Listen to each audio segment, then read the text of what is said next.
Hello, my friends, and welcome back to PlayStation Live from E3. To my left, Justin Massengill. Good to see you, sir. Hi, everybody. To his left, hi, Jonathan Biddle from One Bit Beyond. We are talking about this game, Swords of Ditto, which I just heard the premise and structure of which I did not know about. Oh. And there is a sense of repetition in playing these micro RPGs over and over again. Hence the Ditto.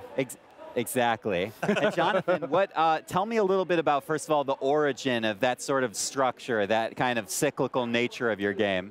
Well, yes, you're right. This is the first time we've really had to talk about this. But the structure of the game, as you say, it's micro RPG. So instead of like a really long story, 20, 30 hours, what we're trying to do is to get people to play really small, condensed stories with everything you'd expect. We have experience leveling up, we have gadgets and things to play, things to use.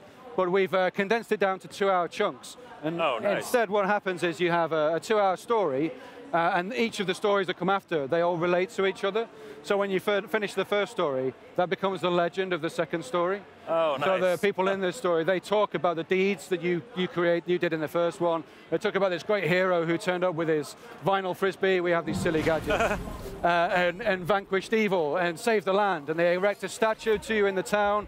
And they're all in reverence of you. Is that all linearly scripted, or is it kind of based on the things that you do in each playthrough? Absolutely, it depends on exactly what happens during the first story. Nice. I mean, this is illustrated really by the fact that you might not actually win. People who play the game, it's actually reasonably difficult. It looks kind of cute, but it's intentionally challenging. And if you fail the story, then actually what happens is, for generations, for 100 years, evil takes over the land. Oh. And all the people, they live in this oppressed regime with the evil, who we call Momo. She takes over the land.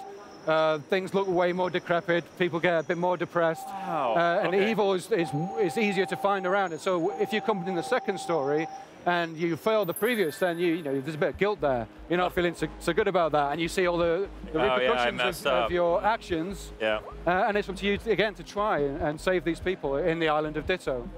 Wow, that sounds awesome. Right? And this it's like right up our alley, man. This reminds me of an old PSP game called Half Minute Hero. Did you ever play this one? Absolutely, yeah. Except that was micro. That was literally 30 seconds. A little even more micro. We have a little bit more time than that. Yeah, absolutely. And we're seeing some footage here, Jonathan. Maybe you could tell us a little bit about, first of all, the art style. I mean, let's just put it out there. What made you guys want to take this direction? It's so colorful. It's immediately gripping and engaging. Well, I think we've seen in the response from everyone since we've unveiled it that we made the right choice. We were very keen that we didn't want to do a game that looked like any other game, and it's kind of difficult to do that these days. But you know, a lot of RPGs of this style, they have pixelated 2D graphics, which is absolutely fine, but it's very hard to stand out in that genre anymore. Yeah, so we spent a while trying to make sure that we could make the most of HD display. The game runs at 1080p, 60 frames per second. And we wanted the characters to be a big part of this game, whether it was like the good guys or the bad guys. And now we've got the chance to animate things in a very expressive manner. Facial expressions are very prominent. You can see it gives it so much more character. And the world is just alive with the vibrancy, really. It's quite an original kind of look. It's very much like a cartoon show. This is what we were going for. And the thing I want to point out, which when we just passed the store, is that there is a lot of, I mean, this is a modern world, but with some bleeding into the fantasy realm, and I love that. I feel like that's something you don't really see in RPGs a lot unless you go full science fiction. It's either your full fantasy or your full science fiction. And I feel like this is a really nice little twist. It kind of has its own unique groove, right? That's right. We're trying to we want to do things differently. Everything about this is kind of trying to push boundaries and do things in a different direction. And the fantasy RPG, like you say, it's just something that we want to try to veer away from. So it has a mixture of both styles, really. People have satellites. Yeah, well, kind of so. Yeah. we have satellite dishes on houses, and people they have Wi-Fi passwords and things. It's very very much a modern RPG. Oh, man. And is that like a quest reward? Someone gives you their Wi-Fi password? Well, we were thinking about that. Maybe when you get the map for the dungeon, all you do is find the Wi-Fi password. It's like, you've got the Wi-Fi password. And I know that co-op, you know, as a parent, you were just describing that you wanted to build a co-op game because you want families to be able to play with one another. I mean, how was that designing something for co-op that can be both enjoyed solo and with another player? It was great fun more than anything. Like you say, I'm a dad, so I've been playing with my kids who are probably watching, actually. actually. And we want to give a quick shout out? Frankie and Louis. Hey guys, you all right? So we play a lot of games together, and anything that's got a co-op element is immediately put to the top of the pile. And we've had so many fun kind of gaming sessions over the years that for me it was a no-brainer. What I wanted to do with this and with the style that we have, to make this a cooperative adventure, two kids on an adventure working together. And it's something that you can see when some of the interactions actually is coming up in a second in the video. The way that the two kids work together. If your partner goes down and loses all his health, which I think will happen shortly, then the other kid has to give him a great big hug. Oh, really? And you share your energy. Yeah. And it brings him back to life. Is this only going to be local play, Jonathan? This is only local play. Okay, yeah. got it. So you want those kids to pile onto the couch together and play? That's right, yeah. Yeah, absolutely. And tell us a little bit about the combat, because, you know, like you said, you want it to be accessible and cooperative, but how do you kind of balance out that sense of challenge and pushing a player forward with the combat system? Well, the combat system, the game isn't intentionally meant to be, oh, here we go, we're going to have the hook here. Yes! You share energy and, like, that's it. Oh, my God, that's so adorable. It's true teamwork, you know? Do we have a cutest game award we can give out? I think we need to, like, address that today. I think we'll discuss it after the show. Yeah. No, but like you were saying about the combat, I mean, how is it designed in the moment to moment? So the combat really, it's we have this beautiful, cute skin, but really we've always made quite intricate games, quite deep games. The games I made before are Stealth Inc. and Stealth Inc. 2. Oh yeah. And we worked with Nintendo on the Fluidity games and on 3DS and on Wii. So we learned from them how to make puzzle games. But we've always made these really intricate, in-depth games. And for me to hide this kind of in-depth combat inside this kind of pretty cute shell, it's kind of like a wish come true, a dream come true for me. Yeah, I saw there was melee combat, range combat. I saw critical hits happening. Like there's a lot going on. Yeah, there's various elements in play as well. Like literally, you have a fire, poison, and this thing we call ether. Each of those interacts in different ways. It's possible to dizzy opponents, which gives you free critical attacks.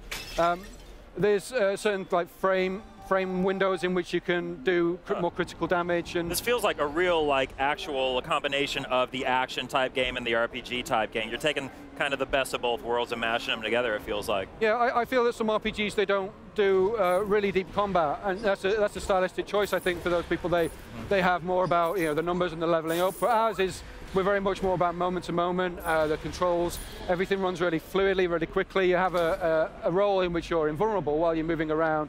It allows you to dash really quickly from enemy to enemy.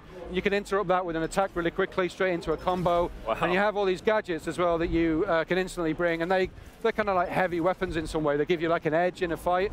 So we have various pillars in the game. One of them is the combat. Another one is the puzzles. You're seeing some puzzle gameplay on here now. There's so much going on. I love it. Yeah, there's a lot to kind of get through. Like because the world is always randomly generated, and everything's different each time. Nice. You can see here we're using the vinyl frisbee, which is like a record player. It can carry fire as well, so you can throw it at a torch and bring fire back to you. But it can also go through slots. There's some slots in the wall that I like to pass through. We create very interesting puzzles with these kind of elements, and then we randomize them. So every time you do this type of dungeon, it's different every time, different kind of challenges. And mixed up with the combat, it gives us a great, it's a kind of a trap room as well. It gives us an opportunity we're always varying what the player is doing. The dungeons that you find, they're very much more focused than the overworld. Overworld's highly randomized, and you can come across all kinds of things, lots of NPCs to talk to, little quests that you might be sent on, and there's always rewards to find. You can upgrade your character with stickers. They have magical stickers. So yeah, I saw that they picked up the sticker pack earlier. That's right. So the sticker packs are magically sealed.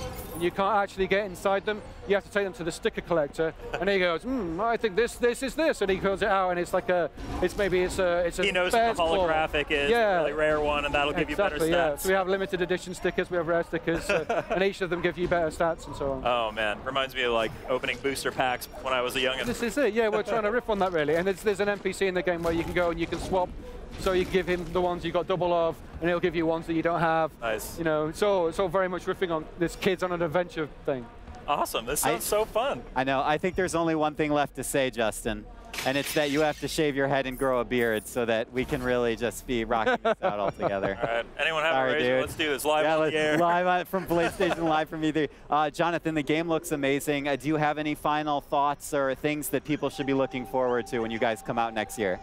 I just hope that people really enjoy it. We've made a game that is for anyone, really. It should appeal to hardcore gamers as well as to people with kids and families. It's got everything, really. Hopefully people really enjoy it. Awesome. Jonathan, it's such a pleasure to have you on the show. Thank you for coming on. Looks fantastic. Justin, always a pleasure. And always a pleasure to have you guys watching. There you are. I see you over there. We are still here at PlayStation Live from E3. We have a whole day of programming ahead, a whole day tomorrow as well, so do not go anywhere. Stay with us.